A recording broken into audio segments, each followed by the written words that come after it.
Taleb Ali-Salem. Taleb, gracias por acompañarnos. Un placer, muchas gracias. Supongo que ha seguido muy de cerca, usted como saharaui, como activista saharaui, ha seguido muy de cerca esta cumbre hispano-marroquí. ¿Cuál es su balance? ¿Por qué ha habido desaire? ¿Por qué nos hemos dejado desairar? ¿Por qué España lo ha aportado todo y no se lleva nada?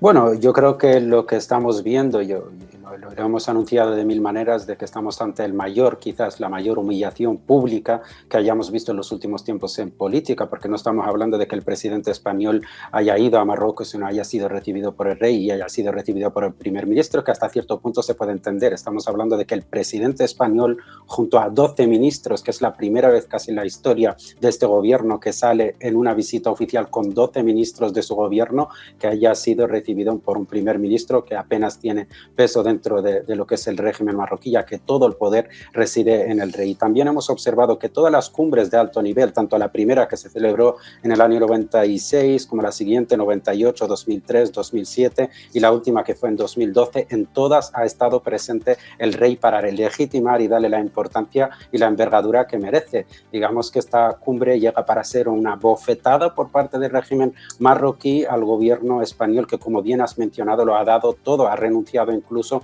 a su histórica posición de neutralidad en el conflicto del Sáhara Occidental, y tengo que decir aquí que se ha considerado incluso por parte de las Naciones Unidas, que ha salido rápidamente a declarar que se trata de una violación del derecho internacional.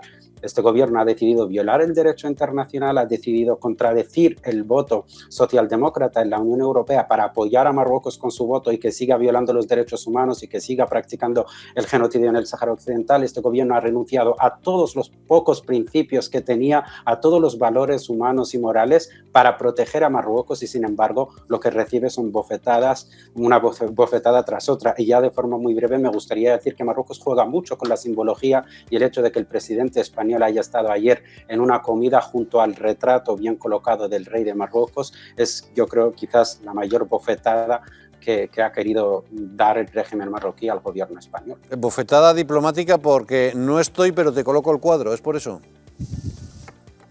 Sí, básicamente es eso. O es una muestra, también es una forma de mostrar su poder. Marruecos está sediento de recibir algún tipo de apoyos, porque actualmente se encuentra arrinconado en términos de alianzas con países europeos. Está condenado, ya es la segunda condena por parte del Parlamento Europeo. Está siendo investigado por sus casos de espionaje o de chantaje. Entonces, ese aislamiento en el que se encuentra, y también el haberse enfriado las relaciones con Francia, que ha sido su principal, digamos, aliado, su aliado clásico, se están enfriando las relaciones. No hay un encuentro entre el rey de Marruecos y Macron desde hace años. Entonces él quiere mostrar, digamos, fuerza ante Europa y decir, mirad lo que hago con un país miembro, y por supuesto el gobierno español vemos que se está prestando. ¿A cambio de qué? No sabemos. Taleb, decía López Aguilar que a veces hay que comerse sapos para facilitar la relación con un vecino que va a seguir siendo vecino siempre. Supongo que esos sapos obedecen, que son muchos por cierto, tienen como objetivo tratar de controlar la inmigración irregular. Pero la realidad de los datos, a pesar de que Álvarez presume de que ha conseguido controlar la inmigración, la realidad es que se ha disparado los saltos a la valla y que se han incrementado los cayucos a las Canarias.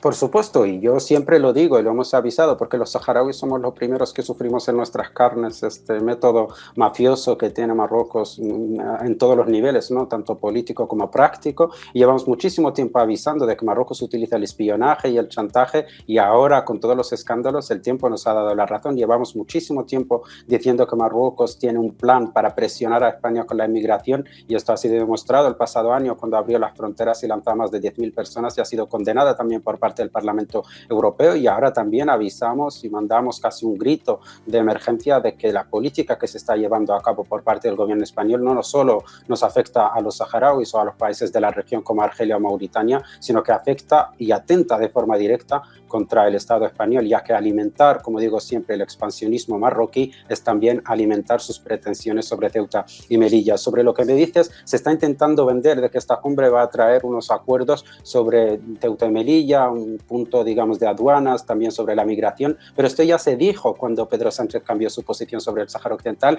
y se comprometió a que iba a ser inminente la normalización de aduanas con Ceuta y Melilla, de que el porcentaje de la inmigración iba a bajar a niveles históricos, al 0%, incluso se llegó a decir, y estamos viendo todo lo contrario. Ahora se vuelve a prometer lo mismo. ¿Con qué garantías? Con las mismas garantías que nos han dado hace un año que no se han cumplido. Entonces yo creo que la pregunta aquí es muy evidente. También he escuchado unas declaraciones que se intenta vender por parte del gobierno de que va a haber algún tipo de, digamos, beneficio económico para España de estos acuerdos. Y El Mundo, el periódico El Mundo, publicó ayer un estudio donde dice que las pérdidas, en lo que refiere con Argelia, en lo que se refiere a las relaciones con Argelia, las pérdidas económicas han alcanzado 3.500 millones de euros, cuando las ganancias con Marruecos solo son de 900 millones, por lo cual estamos hablando de que las pérdidas económicas de España tras la decisión de Pedro Sánchez han alcanzado el 41%, cuando con Marruecos las ganancias son mínimas, ¿no? En términos de balanza comercial, claramente salimos perjudicados. Taleb, no sé si has tenido ocasión de ver el tuit que ha publicado Rosa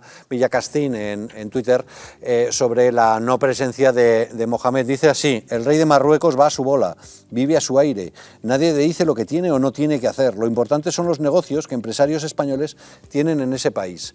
Eso es lo que dice esta periodista, pero supongo que trata de quitar hierro al desaire del rey de Marruecos, pero realmente es tremendo, ¿no? Yo no conozco un desaire diplomático más potente que este.